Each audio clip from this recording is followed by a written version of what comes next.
हूँ मौज़म अंसारी और आप देख रहे हैं मेरा यूट्यूब चैनल दी रियल टॉक। हम इस वक्त मौजूद है एक मशहूर एथलीट के साथ और करने जा रहे हैं एक ज़बरदस्त सा व्लॉग। इस चैनल के साथ हमारे जुड़े रहिए। हम इस व्लॉग के अंदर काफ़ी इंटरेस्टिंग और काफ़ी वो चीज़ों को हम डिस्कस करेंगे जो आप मेरे चैनल पे सुनना चाहते हैं। थैंक यू वेरी मच, शुक्रिया।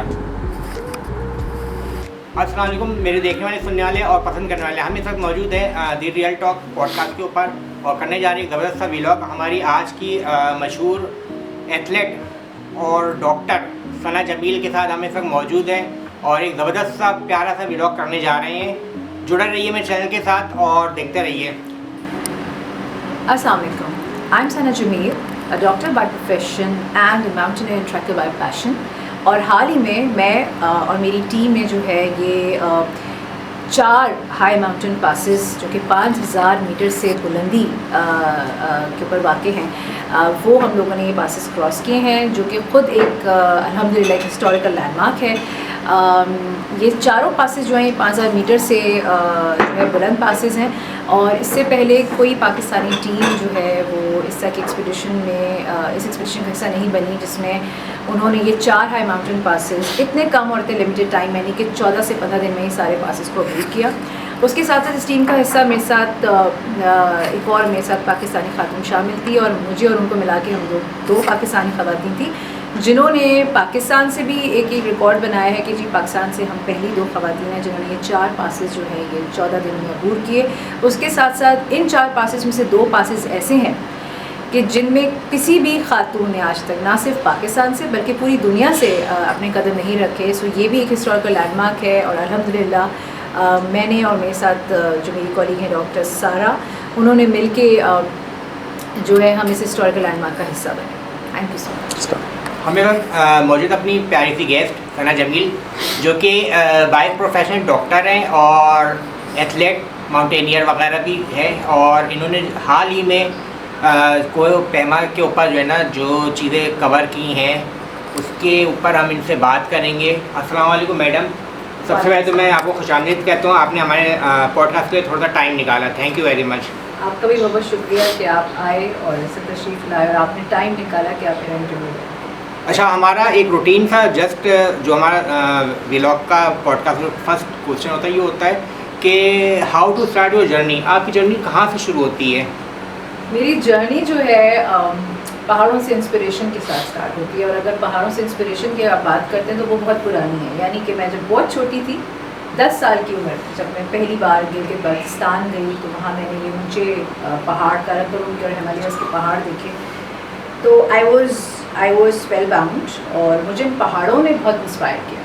और तब as a child I always use to wonder कि इन पहाड़ों के बीच में या उन पहाड़ों के उस पार क्या है, या जब मैं इन पहाड़ों की चोटी पर जाऊंगी तो वो नज़ारे कैसे लगे, तो हमेशा दिमाग में ख्याल आता था। अब जैसे जैसे बड़े होते गए पढ़ाइयाँ हमारी साथ चलती रही। फिर मैंने डॉक्टर मेडिसिन मैंने कंप्लीट किया, फिर मैंने उसके बाद पोस्ट ग्रेजुएशन किया। उसके बाद जब मुझे थोड़ा टाइम मिला अपने पैशन को रीइग्नाइट करने का तो फिर मैंने ये अपनी जो जर्नी है ये 2021 में शुरू की और जो मेरा पहला ट्रैक था वो K2 बेस कैंप था, ज़बरदस्त, जो कि अपनी नौयत का मुश्किल ट्रैक भी समझा जाता है। मेरी ज़िंदगी का पहला ट्रैक वहीं से मेरा सफ़र स्टार्ट हुआ। फिर दूसरे साल जो है हम लोगों ने रोपल पीक को समिट किया और पाकिस्तान से हम 5 ख़वातीन पहली थी जिन्होंने इस पीक को समिट किया। उसके बाद जो नेक्स्ट ईयर था उसमें हमने हरामोश लाग किया, ये एक हाई माउंटेन पास है और उसमें भी हम 3 ख़वातीन जो है वो पाकिस्तान से पहली थी जिन्होंने इस पास को क्रॉस किया। पिछले साल हम लोगों ने वेस्ट मुस्तकला एक और हाई माउंटेन पास है वो अबूर किया और इस साल जो है मेरी टीम ने 4 पासेस यानी कि हम हर साल एक पास कर रहे होते हैं 15 दिन में, तो इस साल हम लोगों ने 4 हाई माउंटेन पासेस किए 15 दिन के अंदर, जो कि हमारे लिए एक बहुत बड़ा चैलेंज था और अल्हम्दुलिल्लाह अल्लाह के फजल से ये चैलेंज जो है ये कंप्लीट हुआ और सक्सेसफुली हम लोगों ने पासेस को अबूर किया। ज़बरदस्त।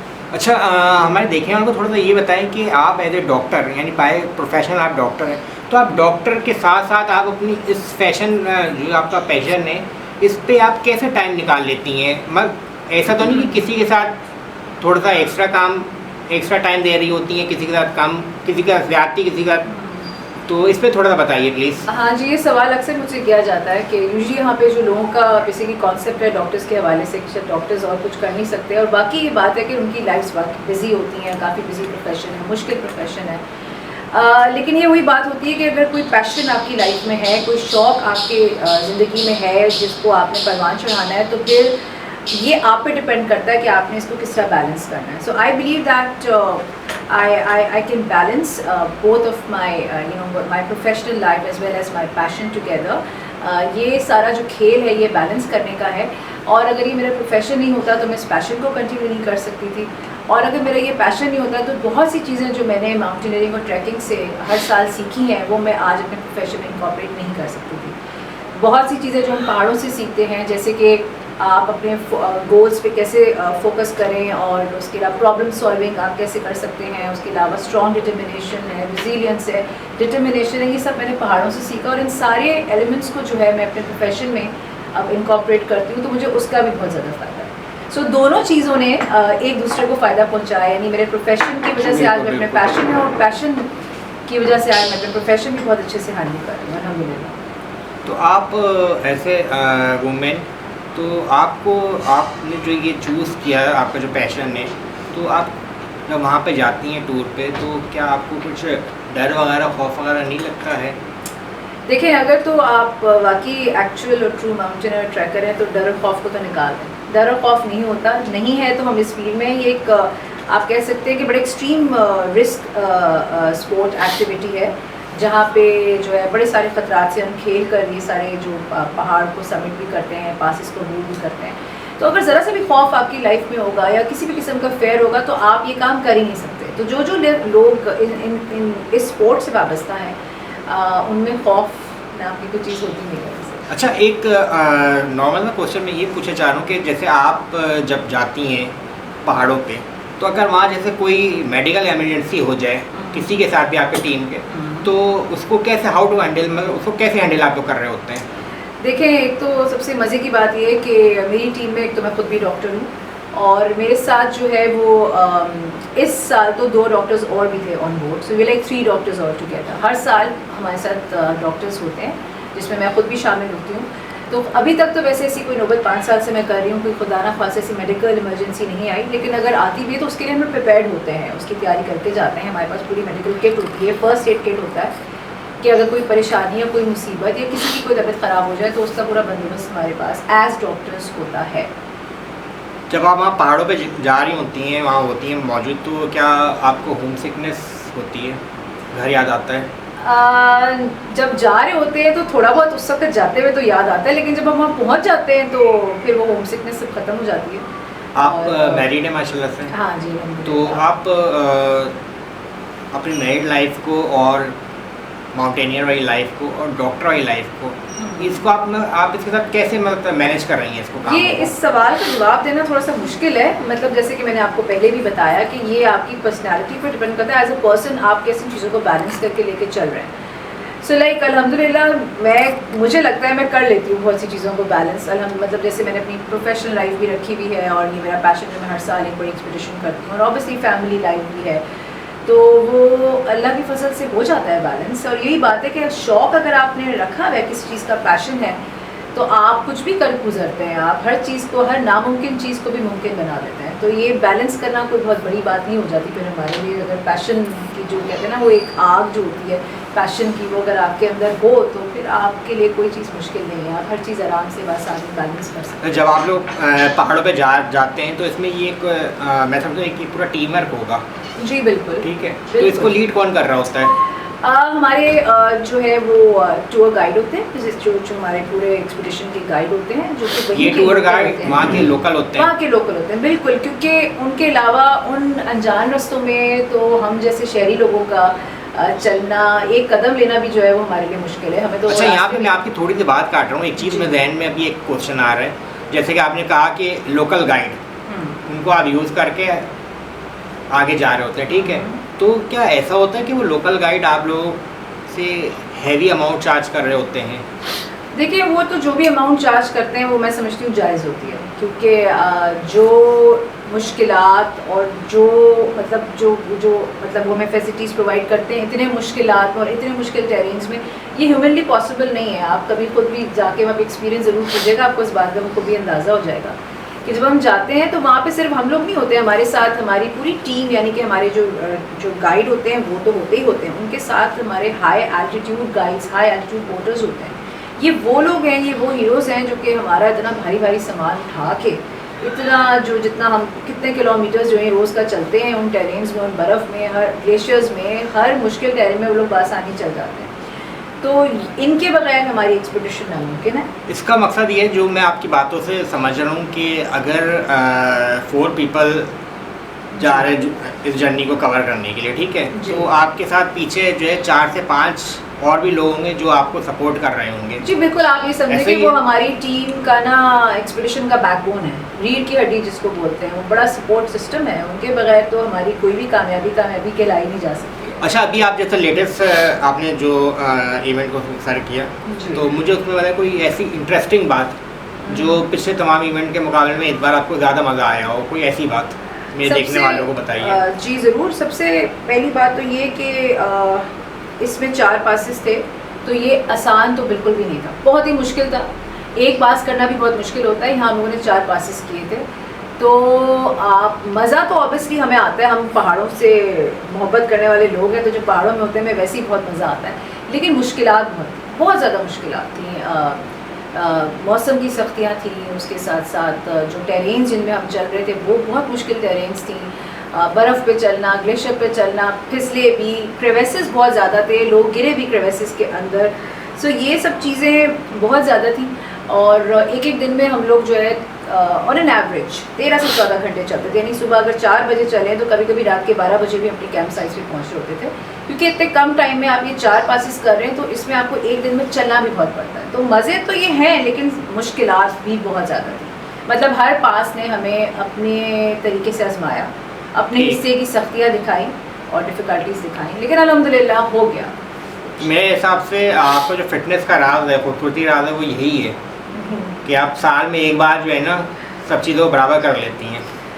अच्छा, ये साल में एक ही बार आप जाती हैं या क्या कोई इसका महीना होता है, मंथ होता है कि उसी पे जाया जाता है? जी बिल्कुल, इसका एक ख़ास पीरियड होता है, एक विंडो पीरियड होता है जिसमें हम ये एक्सपीडिशंस करते हैं। ये मई से शुरू होता है और सितंबर में एंड होता है, उसके बाद एक्सपीडिशंस क्लोज हो जाती हैं। तो क्या वजह होती है कि सिर्फ इसी महीने में करते बाकी महीनों में नहीं? उसके बाद बहुत ज़्यादा बर्फ़ गिरने शुरू हो जाती है, बहुत ज़्यादा एक्सट्रीम, वहाँ पे तो कुछ सर्दियाँ बहुत ज़्यादा एक्सट्रीम है ना उन इलाकों में।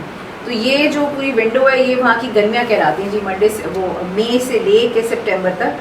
तो इसमें ज़्यादा एक्सपीडिशंस बआसानी की जाती हैं। उससे पहले भी बहुत ज़्यादा बर्फ़ होती है, उसके बाद भी बहुत ज़्यादा बर्फ़ होती है। अच्छा, कभी वहाँ पे आप पहुँच गई हो और बीच रास्ते में आपने बोलो अब मैं आगे नहीं जाना चाहती, मैं घर जाऊँगी, कभी ऐसा सोचा आपने कुछ? नहीं, ऐसा सोच नहीं सकते और उसका सोचने का कोई फ़ायदा भी नहीं है, क्योंकि आप एक दफ़ा आगे पीछे मुड़ के देखना बेकार है, क्योंकि पीछे मुड़ के भी अगर आप देखेंगे तो उतना ही फासला, उतनी ही मुश्किलात अबूर करके आपने वापस घर जाना है। तो उससे बेहतर नहीं है कि आप जस्ट मूव फॉरवर्ड और अपनी जो भी मंजिल जो आपने जिस मंजिल को पाने के लिए आप इस एक्सपीडिशन का हिस्सा बने, आप उसको हासिल करने जाएं। तो ये कभी कभी आती है बिल्कुल ऐसी सोच, इंसान है, जाहिर सी बात है, इतनी मुश्किलात देख रहे होते हैं, हम लोग करते हैं, दिल भी करता है कि बस अब ख़त्म, अब घर जाए। लेकिन ये कि कहते हैं ना कि जी फिज़िकल फिटनेस के साथ आपकी जो मेंटल रेजिलियंस, मेंटल फिटनेस होना भी बड़ा ज़रूरी है। अगर आप दिमाग से जंग हार गए तो आपकी बॉडी जितनी भी स्ट्रॉन्ग हो, आप आगे नहीं जा सकते। आपकी जो जर्नी है माउंटेनियर की, इसमें आपके जो हस्बैंड है वो भी आपके साथ होते हैं? नहीं, वो उनको बिल्कुल इन चीज़ों का शौक़ नहीं है। जर्नी को क्या गवर्नमेंट ऑफ पाकिस्तान सपोर्ट कर रही होती है कुछ? बिल्कुल भी नहीं करती सपोर्ट, और अभी तक मैं 5 साल से इस फील्ड में हूँ, तो हम लोग ने अभी तक कोई स्पॉन्सर्स भी नहीं लिए, ना हमें कोई स्पॉन्सर्स मिले। जो है क्योंकि ये शौक़ हमारा अपना पर्सनल शौक़ है, और इसमें स्पॉन्सर्स ना भी मिले तो उसका कोई दुख नहीं है, ये हमारा अपना पर्सनल शौक़ है, तो हम अपना ही मेहनत का जो भी पैसा होता है वही इस पर लगा के जाते हैं। गवर्नमेंट ऑफ पाकिस्तान की तो कोई सपोर्ट इसमें। अच्छा, मैं देखना हूँ, थोड़ा सा ये बताएं कि ये जो आपका पैशन है, जो शौक़ है आपका, इसमें जो आपकी गैजेट्स यूज़ हो रहे होते हैं उन वो क्या काफ़ी कॉस्टली गैजेट्स होते हैं, क्या होता है, थोड़ा ये बताइए। इसको मतलब जो आप हाइकिंग के लिए यूज़ करते हैं आप लोग, जी, जो हाइकिंग आप जो शूज़ आप लोग के एक स्पेशल होते हैं, मैंने देखा है नीचे उसमें क्रैम्पॉन्स लगे जी, होते बिल्कुल। हैं।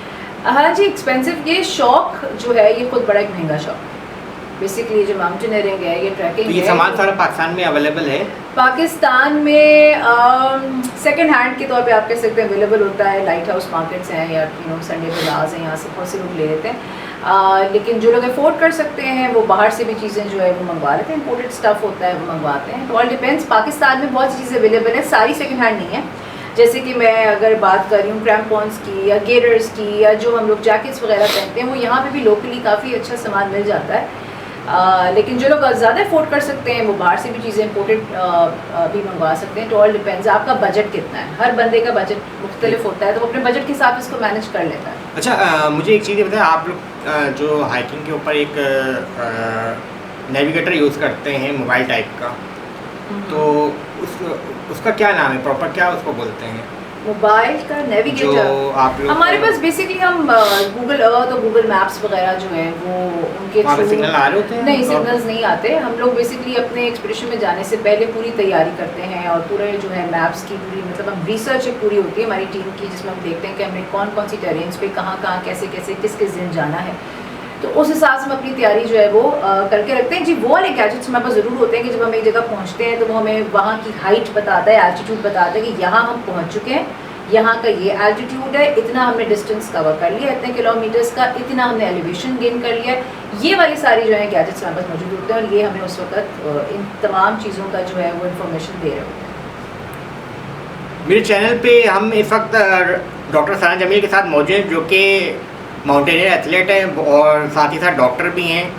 अच्छा, हमारे देखने को थोड़ा ये बताइए कि आप जो बाय प्रोफेशनल डॉक्टर हैं, तो थोड़ा अपने बारे में बताइए कि आपने किस फील्ड में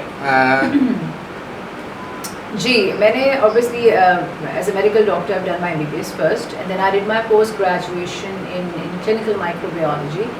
So that makes me a clinical microbiologist, and currently I'm working as an associate professor in clinical microbiology in one of the leading renal transplant setups in Pakistan. और जैसे कि आपने बताया कि SIUT में आप जी एज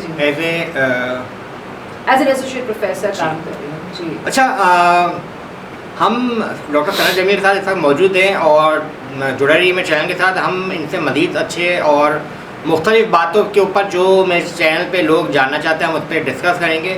हमारे देखने वाले, सुनने वाले और पसंद करने वाले सिर्फ पाकिस्तान में ही नहीं, पाकिस्तान, सऊदीया, इंडिया और बांग्लादेश में मौजूद हैं जो हमारे इस पॉडकास्ट को देख रहे होते हैं। और व्यूवर्स के बगैर मैं कुछ भी नहीं हूँ। व्यूवर्स का सपोर्ट मिलता है तो मैं मज़ीद अच्छे से अच्छे पॉडकास्ट की तलाश में रहता हूँ और अच्छे से अच्छे पॉडकास्ट कर रहा होता हूँ।